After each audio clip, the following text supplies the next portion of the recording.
dari kelompok 1 mata kuliah Komunikasi dan Sistem Informasi Bisnis.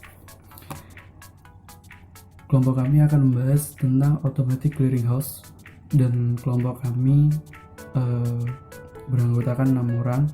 Yang pertama yaitu saya, Abdul Azam, yang kedua Cynthia Sofia, yang ketiga Dika Aryadi, yang keempat Frista Rinda, yang kelima Kiki Mita, yang keenam Wahyu Ningtyas. Yang pertama saya akan bahas di sini adalah pengertian clearing. Clearing merupakan pertukaran warakat atau data keuangan elektronik antar bank atas nama bank maupun nasabah yang hasil perhitungannya diselesaikan pada waktu tertentu. Clearing juga menjadi sarana perhitungan utang piutang dalam bentuk surat-surat berharga atau surat dagang dari suatu bank peserta yang diselenggarakan oleh Bank Indonesia atau pihak lain yang ditunjuk. Dalam perkembangannya, clearing tidak hanya dilakukan secara manual, tetapi clearing juga dapat dilakukan dengan otomatis atau dengan elektronik. Yang kedua yaitu tentang ruang lingkup kegiatan clearing.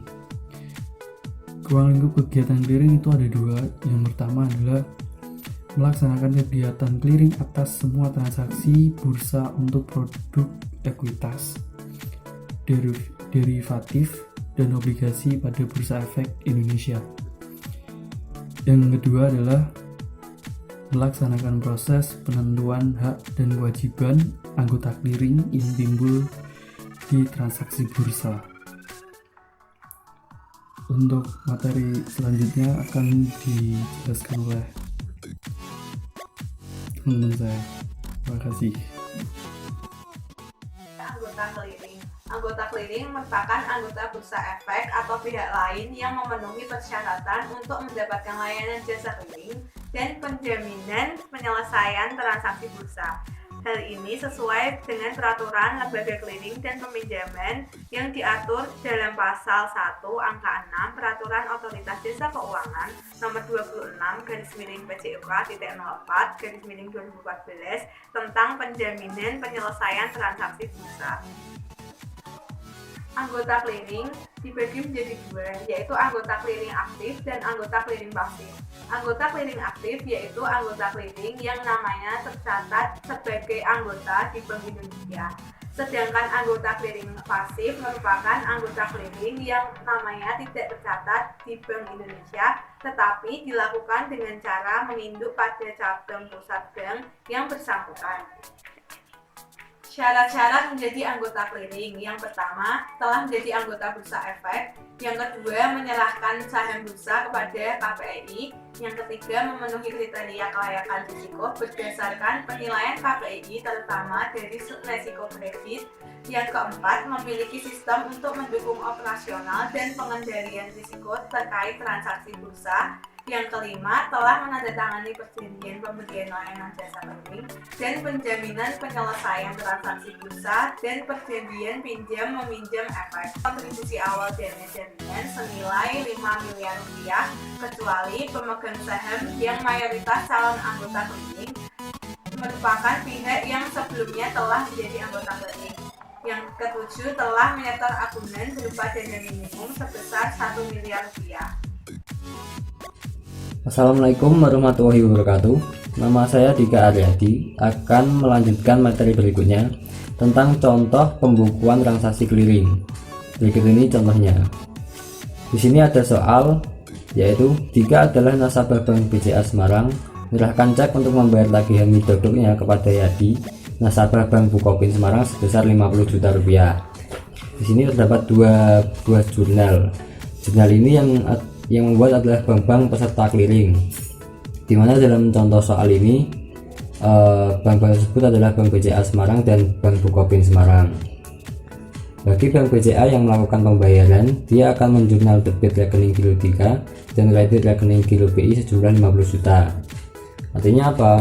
Artinya rekening 3 ini akan berkurang di Bank BCA dan rekening Giro BI BCA ini juga akan berkurang. Perlu diingat bahwa setiap bank peserta clearing harus punya simpanan di Bank Indonesia dalam bentuk giro BI. Kemudian setelah transaksi mereka berhasil, jurnal bagi Bank Bukopin adalah rekening giro Bank Indonesia kepada rekening giro Yadi. Jadi bagi Bank Bukopin rekening giro BI-nya bertambah dan rekening nasabahnya juga bertambah. Jadi secara prinsip penjurnalan transaksi clearing itu ya seperti itu. Ada bank yang menerima dana dan juga ada bank yang mengeluarkan dana. Bagi bank yang menerima dana, debitnya adalah rekening giro BI, sedangkan kreditnya adalah rekening giro nasabah. Bagi bank yang mengeluarkan dana, debitnya adalah rekening giro nasabah dan kreditnya adalah rekening giro BI. Kemudian materi yang selanjutnya adalah sistem manual clearing. Sebenarnya sistem clearing ini sebenarnya ada 4, tetapi yang akan saya jelaskan cuma satu, yaitu sistem manual clearing. Sistem manual clearing adalah sistem penyelenggaraan clearing lokal yang dalam pelaksanaan perhitungan, pembuatan biliet saldo clearing dan pemilihan warkatnya dilakukan secara manual. Pada proses sistem manual ini, perhitungan clearing akan didasarkan pada warkat yang diclearingkan oleh peserta clearing. Tentunya clearing lokal ini memang masih banyak kesalahan timbang sistem-sistem yang lain, terutama sering terjadinya kesalahan perhitungan. Terima kasih. Baik, saya akan melanjutkan materi mengenai peraturan Bank Indonesia tentang sistem clearing. SKNBI atau Sistem Clearing Nasional Bank Indonesia adalah sistem transfer dana elektronik yang meliputi clearing debit dan kredit yang penyelesaian transaksinya dilakukan secara nasional.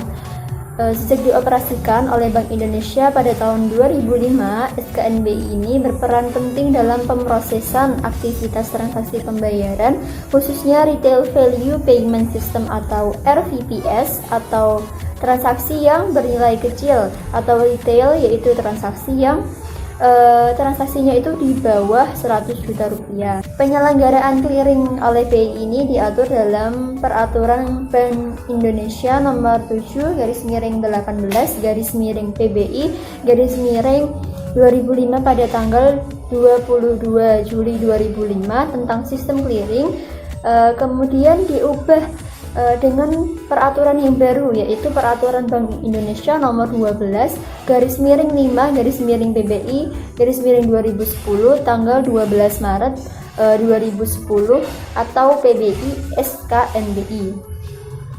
Adapun sistem nasional clearing Bank Indonesia ini menjelaskan beberapa poin. Yang pertama itu tentang penyelenggaraan SKNBI. Nah, penyelenggaraan ini ada dua, yaitu penyelenggara sistem nasional atau PKN, yang satunya itu penyelenggara clearing lokal. Kalau penyelenggara clearing nasional ini dilaksanakan oleh Direktorat Akunting dan Sistem Pembayaran atau yang biasa disebut dengan DASP. Kemudian yang kedua yaitu penyelenggaraan clearing lokal atau PKL, itu dilaksanakan oleh dua penyelenggara, yaitu PKL BI dan PKL selain BI. Nah, PKN BI ini adalah PKL yang diselenggarakan oleh BI, yaitu di kantor Bank Indonesia dan bagian clearing Jakarta yang berada di kantor pusat Bank Indonesia. Sedangkan PKL selain BI adalah PKL yang diselenggarakan oleh kantor bank yang telah mendapat persetujuan dari BI untuk menyelenggarakan SKNBI di wilayah yang bersangkutan. Kemudian yang kedua ini menjelaskan mengenai persyaratan menjadi peserta SKNBI. Untuk menjadi peserta SKNBI ini harus memenuhi beberapa persyaratan, yaitu yang pertama telah memperoleh izin usaha atau izin pembukuan kantor dari BI. Kemudian lokasi kantornya itu memungkinkan untuk mengikuti penyelenggaraan SKNBI secara tertib sesuai dengan jadwal yang telah ditetapkan PKL. Kemudian telah menandatangani perjanjian penggunaan SKNBI antara BI dengan bank sebagai peserta.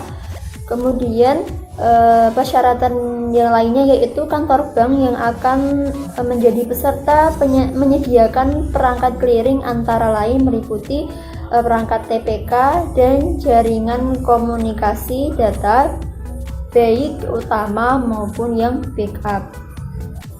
Selanjutnya jam operasional SKNBI. Jam operasionalnya itu kalau clearing kredit itu diatur oleh penyelenggara clearing nasional.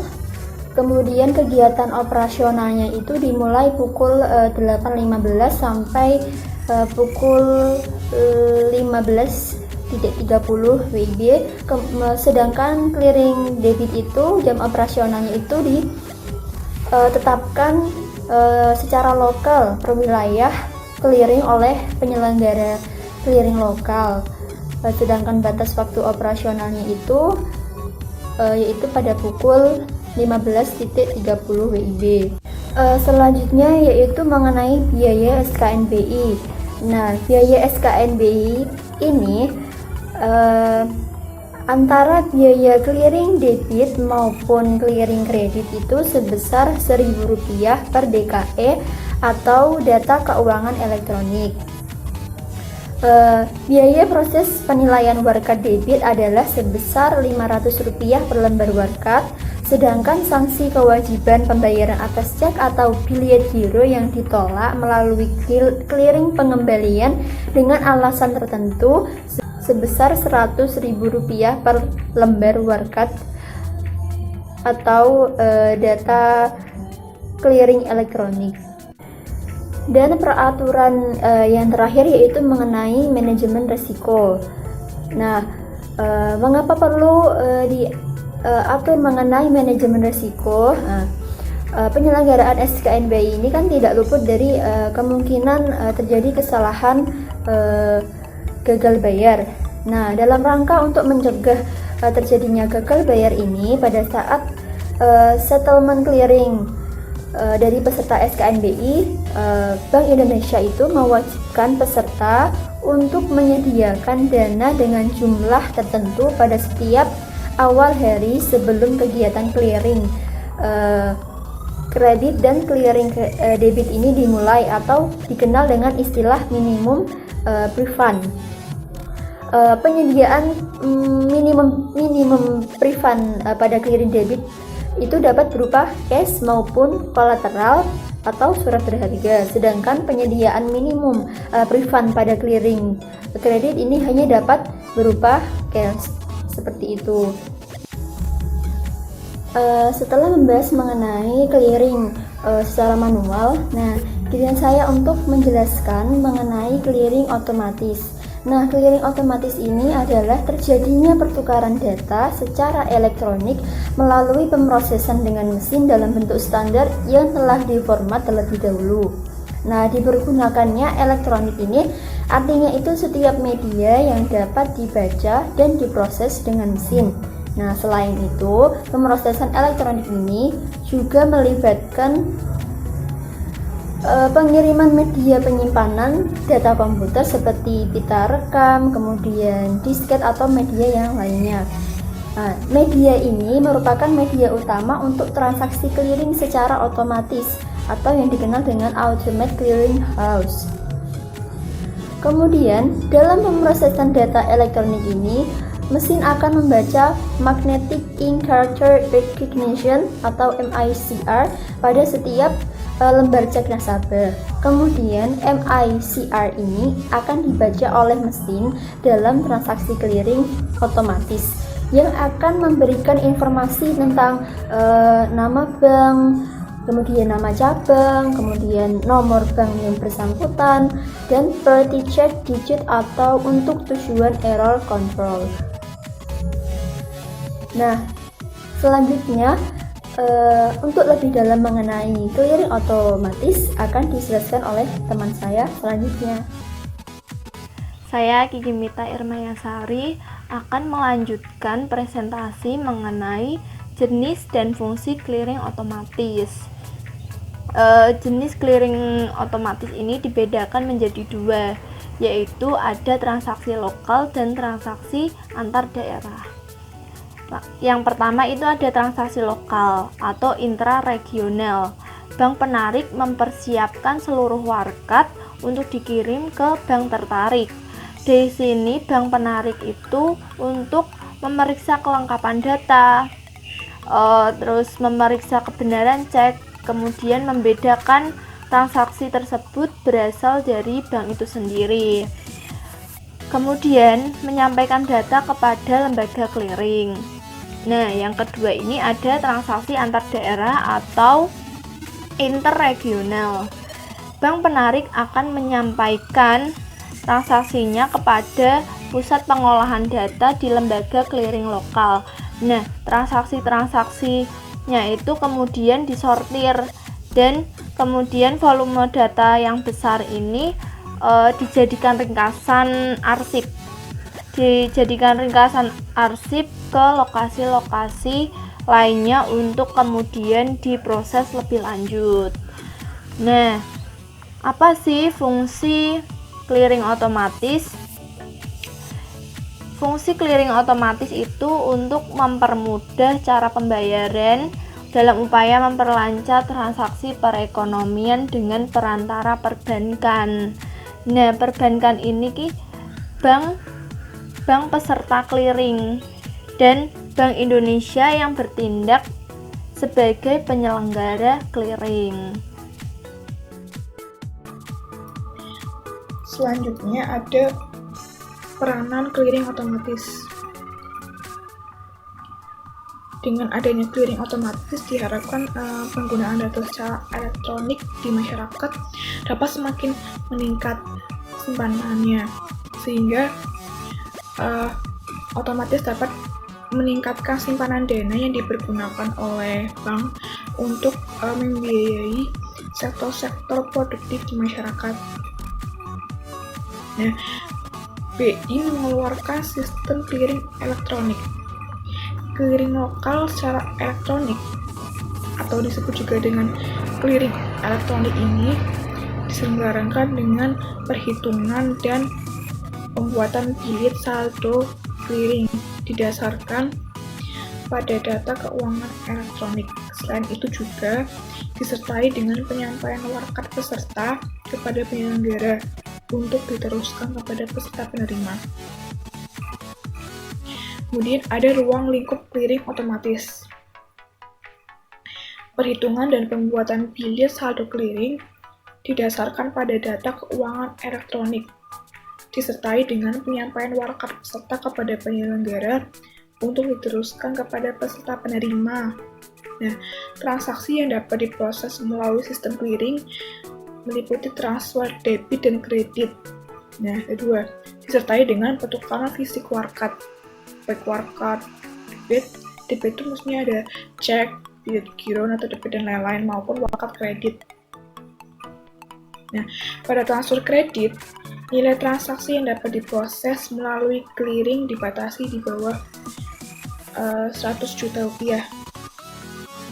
Sedangkan untuk nilai transaksi 100 juta rupiah ke atas harus dilakukan melalui sistem Bank Indonesia Real Time Gross Settlement atau biasa disingkat dengan sistem BIRD GS ya. Demikian presentasi dari kelompok 1. Wassalamualaikum warahmatullahi wabarakatuh.